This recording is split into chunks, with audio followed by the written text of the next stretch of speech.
Halo guys, balik lagi di channel ini. Dan selamat datang buat yang baru mampir di channel aku. Jangan lupa klik tombol subscribe dan aktifin loncengnya biar kalian semua nggak ketinggalan video aku yang terbaru.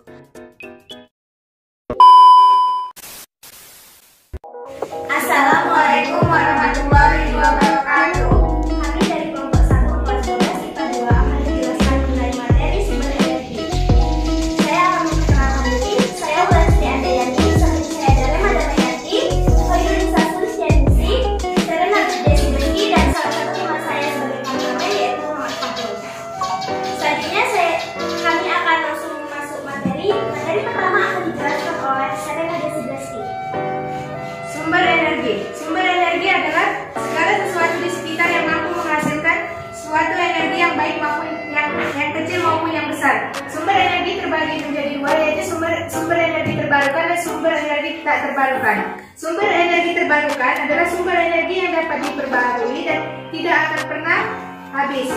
Tidak akan pernah habis sehingga bisa diisi ulang secara terus menerus.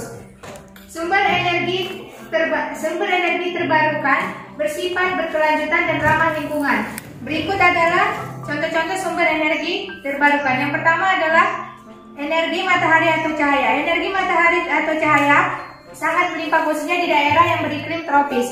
Pemanfaatan sumber energi cahaya atau matahari yaitu sumber energi matahari diubah menjadi sumber energi listrik. Ada juga yang memanfaatkan sinar matahari untuk memasak dengan menggunakan produk kompor bertenaga sinar matahari, yaitu yang digunakan di India. Terus yang kedua ada sumber energi panas bumi. Panas bumi merupakan energi yang bersumber dari inti bumi. Panas bumi merupakan sumber energi yang tidak akan pernah habis. Pemanfaatan sumber energi panas bumi yaitu adalah dengan mengubahnya menjadi pembangkit listrik. Terus yang ketiga ada angin. Pemanfaatan energi angin sedang gencar-gencarnya dilakukan oleh banyak negara di seluruh dunia karena sumber energi ini tidak terbatas jumlahnya.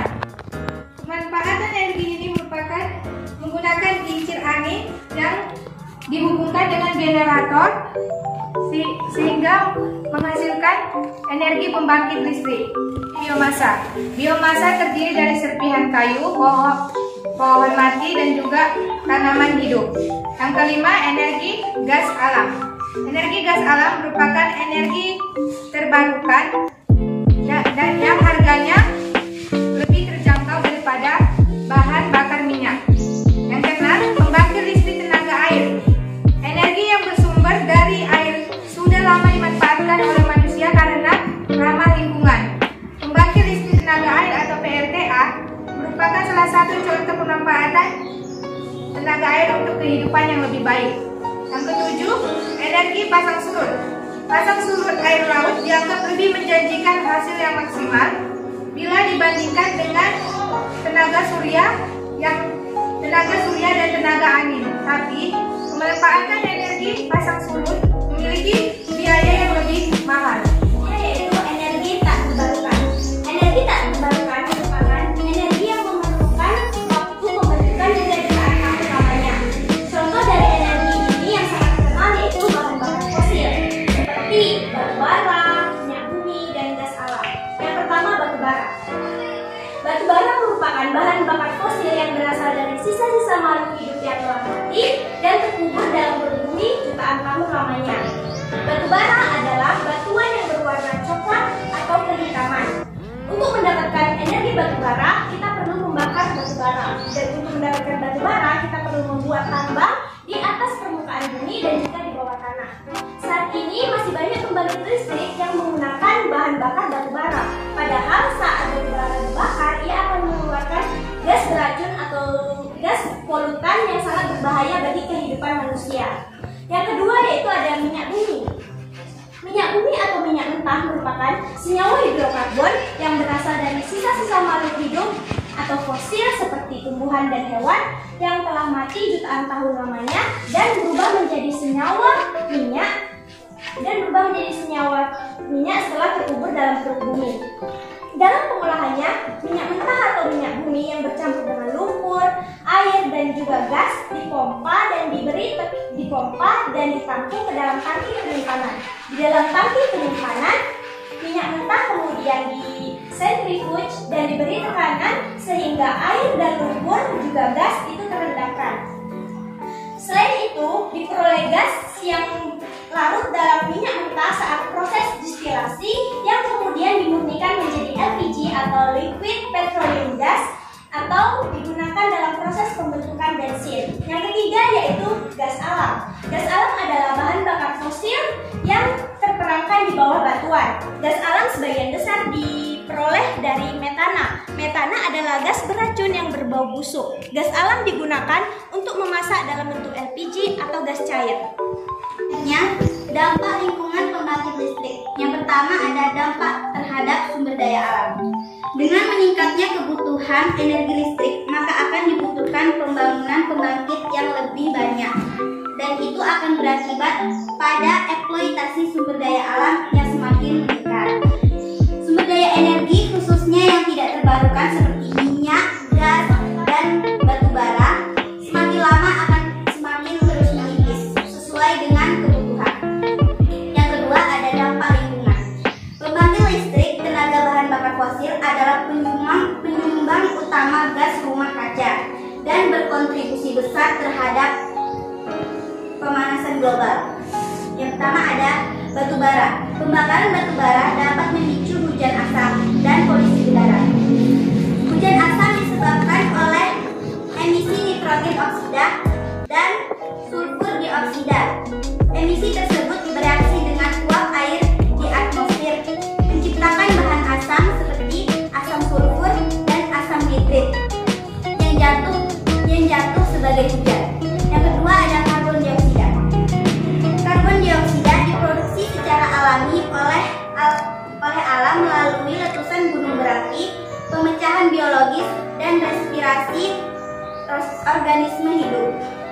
Karbon dioksida diserap oleh tanaman melalui fotosintesis atau perairan, misalnya lautan.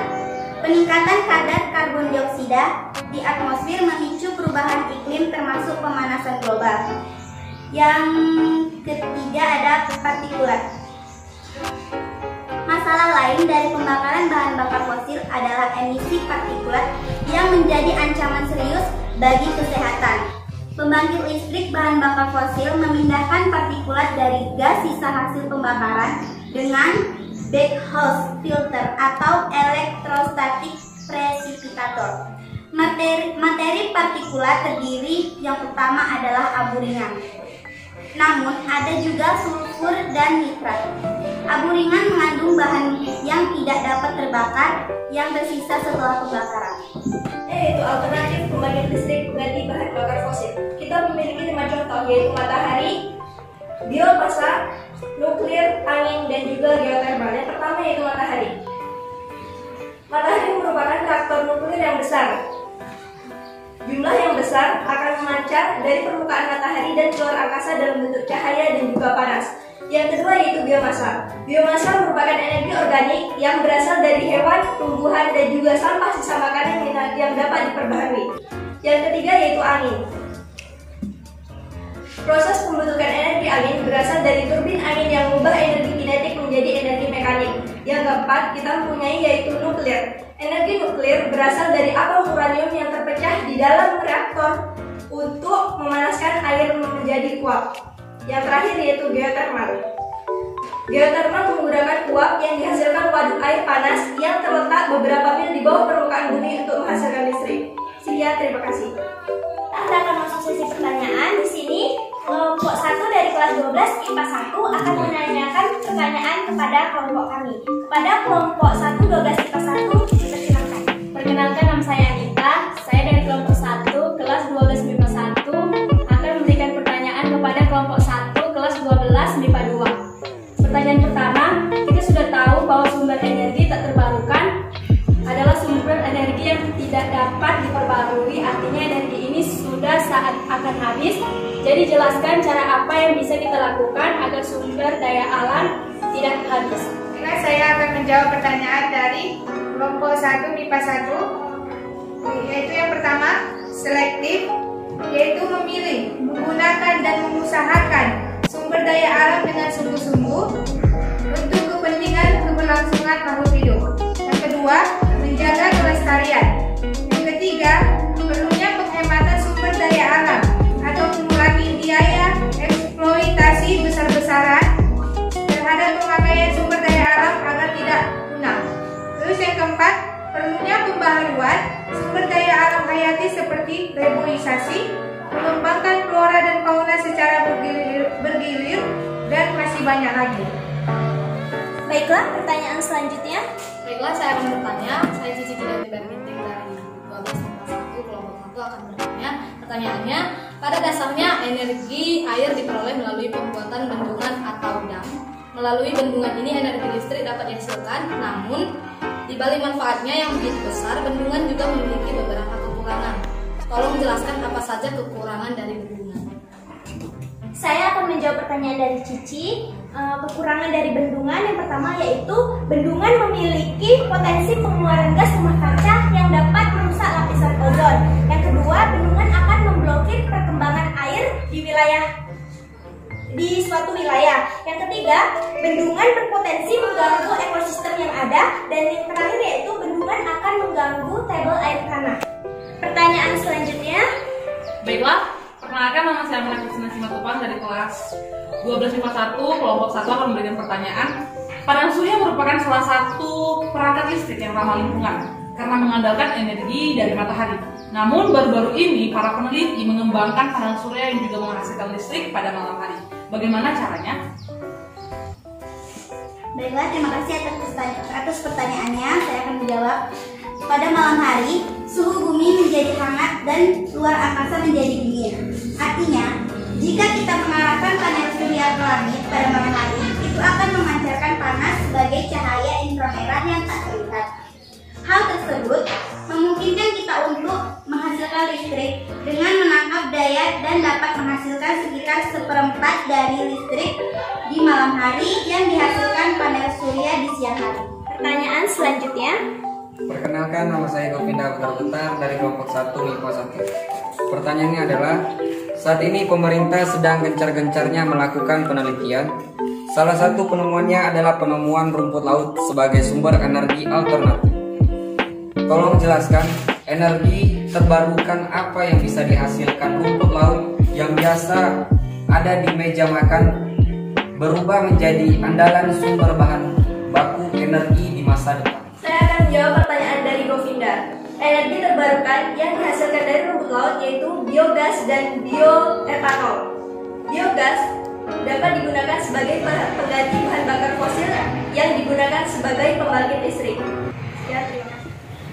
Baiklah, itulah penjelasan dari kelompok kami. Jika ada kesalahan, kami mohon maaf. Sekian dari kami. Wassalamualaikum warahmatullahi wabarakatuh.